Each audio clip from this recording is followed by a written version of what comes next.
राज्यपाल के हाथों महाराष्ट्र गौरव पुरस्कार से सम्मानित हुई अभिनेत्री पाखी हेगड़े। जीवन के विभिन्न क्षेत्रों से व्यक्तिगत और संस्थागत उपलब्धि हासिल करने वालों के लिए मुंबई में महाराष्ट्र गौरव पुरस्कार का आयोजन किया गया, जहां इस अवार्ड से भारतीय सिनेमा की खूबसूरत अदाकारा और फिल्मकार पाखी हेगड़े को इस सम्मान से नवाजा गया। उन्हें यह अवार्ड मुंबई के राजभवन में महामहिम राज्यपाल भगत सिंह कोश्यारी के द्वारा दिया गया, जिसे पाकर उन्होंने खुद को आभारी बताया।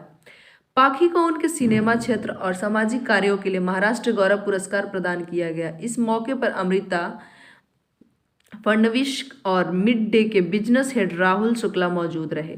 वहीं महाराष्ट्र गौरव पुरस्कार प्राप्त करने के बाद पाखी ने इसके आयोजकों का शुक्रिया अदा किया और कहा कि यह सम्मान मेरे लिए सर्वश्रेष्ठ है। इसके लिए मैं जूरी और अपने चाहने वाले फैंस की आभारी हूँ।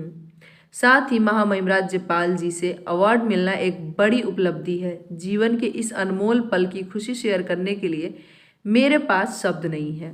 पाखी कहती है कि मेरे लिए मेरा काम सर्वोपरि है। साथ ही मैं अपने सामाजिक दायित्व को भी बखूबी निभाना जानती हूँ। आपको बता दें कि पाखी हेगड़े फिल्मों के साथ सामाजिक कार्यों में भी विशेष रुचि लेती रही हैं। जुड़े रहिए बूम भोजपुरिया के साथ। भोजपुरी इंडस्ट्री के लेटेस्ट खबरों के लिए हमारे चैनल को सब्सक्राइब ज़रूर करें और साथ में बेल आइकन को दबाना ना भूलें। #बूम भोजपुरिया।